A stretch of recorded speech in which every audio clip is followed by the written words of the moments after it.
سلام الله عليكم، صليتوا على رسول الله. اليوم معانا قضية الشيخ صادق أبو شعر المقتول ظلما وهو من أبناء محافظة إب. وعندي بعض الأبيات اللي كتبتها على لسان الأخ ناجي معين أبو شعر، وعلى لساني أنا أخوكم الشاعر قيس مهدي، وعلى لسان أبناء محافظة إب كافة، ولسان كل يمني حر أصيل. وأقول فيها: قال الفتى الهيم زاد البغي والمنكر وشيب الراس من وقتي ومن جوره، وأعصابي توترت والضغط والسكر في داخلي كل والأوجاع منشورة.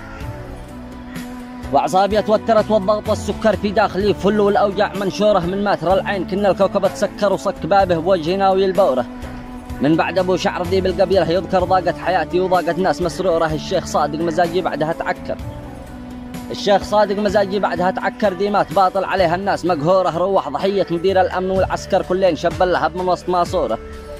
في دار سلم الطرح والثعل فيها مكر، في دار سلم الطرح والثعل فيها مكر. والكاميرا وثقت بالصوت والصورة، لا هو مطارد ولا هو يابشر يسكر، وصفحته صافيه بيضاء وأسطورة. باطل قتل عمد ليت نقاتله فكر ما حدا بايساوم يتبع شوره. والند ما ليس لعبه بلغ الجوكر، والند ما ليس لعبه بلغ الجوكر. صبر البشر لا نفذ باتقرح الثورة. يبطال إب الأبية حان وقت الكر لا داعي الفر ودم الشيخ مهدورة. يبطال إب الأبية حان وقت الكر لا داعي الفر ودم الشيخ مهدورة. من حصن حبل جبل ربي ولا التعكر داعي نكف بنسدد كل فاتورة.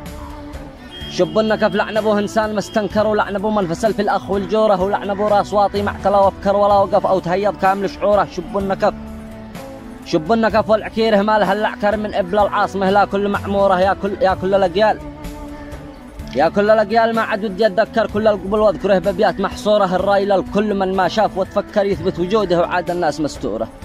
والحال واحد وقول الله قد ذكر العين بالعين بالقرآن وسطوره. من ثار دمه وللسبعين قد بكر ذا واجبه والنشامة ليس معذوره. من ثار دمه وللسبعين قد بكر ذا واجبه والنشامة ليس معذوره. ومن تغاضى وشاف الحادثة وانكر مضمون يأتي زمان الويل في دوره.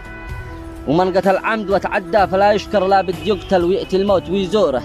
والقوم باتكشف الشيطان لا تنكر ولا في حمى شوارب ناس معصوره. والقوم باتكشف الشيطان لا تنكر ولا في حمى شوارب ناس معصوره. وكل شيء له عوض لنهار يتسمكر الا النشامة عوضها ليس مذكوره.